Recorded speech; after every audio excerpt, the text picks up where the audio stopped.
Hi అండి, ఎలా ఉన్నారంతా? బాగున్నారా? Welcome to my channel. నేను రసగుల హల్వా చేస్తున్నానండి. రసగుల హల్వా చాలా ఈజీ అనమాట. చిన్నపిల్లలైనా చేసుకోవచ్చు ఈజీగా. ఇగోండి, దీనికి ఎక్కువ నెయ్యి కావాలి అని ఏం లేదు. కొంచెం ఒక 3 స్పూన్లు నెయ్యి ఉంటే చాలు. ఇగోండి, నేను వేసుకున్నాను కదా, అంత నెయ్యి ఉంటే చాలు. నేను ఫస్ట్ ఎండు ద్రాక్ష వేపుకుంటున్నాను. ఎండు ద్రాక్ష వేపుకున్నాక జీడిపప్పు వేయించుకుంటాను. అదే నెయ్యిలో రసగులు కూడా వేయించుకుంటాను. ఏదైనా స్వీట్ తినాలనిపించినప్పుడు ఈజీగా సింపుల్గా చేసుకోవచ్చు అనమాట.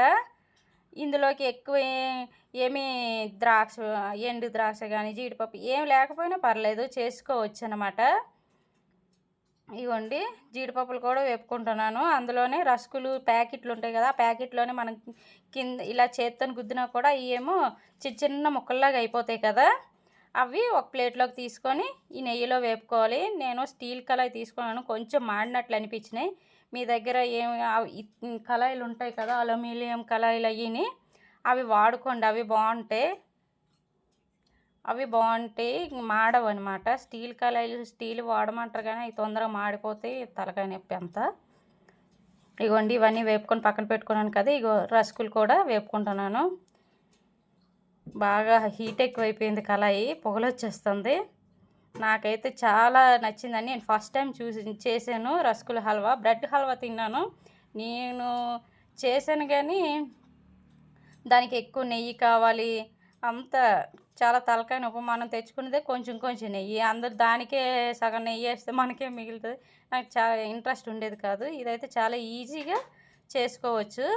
ఇగోండి, నేను చూపిస్తున్న విధంగా కొంచెం కలర్ మారినంత వరకు వేపుకొని పక్కన పెట్టుకోవాలి.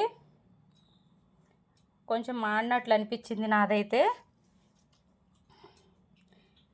ఇవ్వండి, అవన్నీ పక్కకు తీసుకొని ఇప్పుడు 1 కప్పు పంచదార తీసుకొని అదే కప్పుతోని 1.5 కప్పులు నీళ్ళు పోసుకోవాలి. ఇది పాకం కూడా ఏమంటారు, తీగ పాకం అది ఏం అవసరం లేదు. మనం చేతిలోనూ కొబ్బరి నూనె రాసుకుంటే ఎలా జిడ్డు ఉంటుంది, అలా ఉంటే చాలు ఈ పాకం.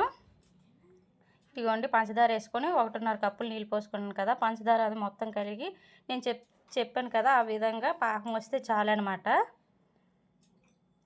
కలుపుతూనే ఉండాలి పాకం కలిగి వచ్చేంత వరకు. నేను మా పిల్లలు ఇది చేసుకొని హ్యాపీగా తినేస్తున్నాం అనమాట. చాలా టేస్టీగా ఉన్నది, చెప్పడం కాదు, మీరు ఒకసారి ట్రై చేయండి. ట్రై చేసిన వాళ్ళు ఎలా వచ్చిందని కింద కామెంట్ కూడా పెట్టండి. వీడియో చూస్తున్నారు కానీ ఎవరు లైకులు కొట్టట్లేదు, కొంచెం లైకులు కొట్టండి. మా ఛానల్ కూడా కొంచెం సబ్స్క్రైబ్ చేసుకోండి. షార్ట్ వీడియోలు చూస్తున్నారు కానీ లాంగ్ వీడియోలు అయితే ఎవరు చూడట్లేదు. ఇవ్వండి, పాప నేను చెప్పినట్టు అలా వచ్చింది కదా. ఇప్పుడు ఆ ముక్కలన్నీ వేసేసుకున్నాను. వేసేసుకొని ఇప్పుడు మొత్తం కలిపితే హల్వా రెడీ.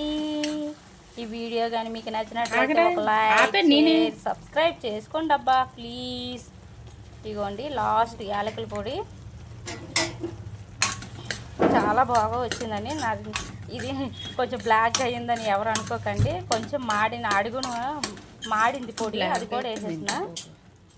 టేస్ట్ అయితే అదుర్స్ అనమాట. తింటుంటే నోట్లో పెడుతుంటే వెన్నలా కరిగిపోయింది. నేనైతే ఫస్ట్ టైం చేశాను, చాలా బాగా వచ్చింది. నా వీడియో చూసిన వాళ్ళు ఎవరైనా ట్రై చేయండి. ఇంటికి చుట్టాలు ఎవరైనా వచ్చినా ఇంటికి ఏదైనా స్వీట్ అది పెట్టాలంటే ఇది చేసి పెట్టండి, చాలా బాగుంటుంది. ఏం చిన్న ఫంక్షన్లకైనా చేసుకోవచ్చు, ఏముంది, ఒక 4-5 రసగుల ప్యాకెట్లు తెచ్చుకొని చక్కగా చేసేసుకోవచ్చు. పెద్ద ఏమంటారు ఖర్చు కూడా ఉండదు, కొంచెం ఖర్చులోనే అయిపోతుంది. ఈ వీడియో మొత్తం ఫుల్ వీడియో చూసిన వాళ్ళకి అందరికీ థ్యాంక్ యూ. ఇంకొకటండి, అయిపోయింది హల్వా, తింటాం. పడుతుంది బాగా. ధన్యవాదాలు అందరికీ.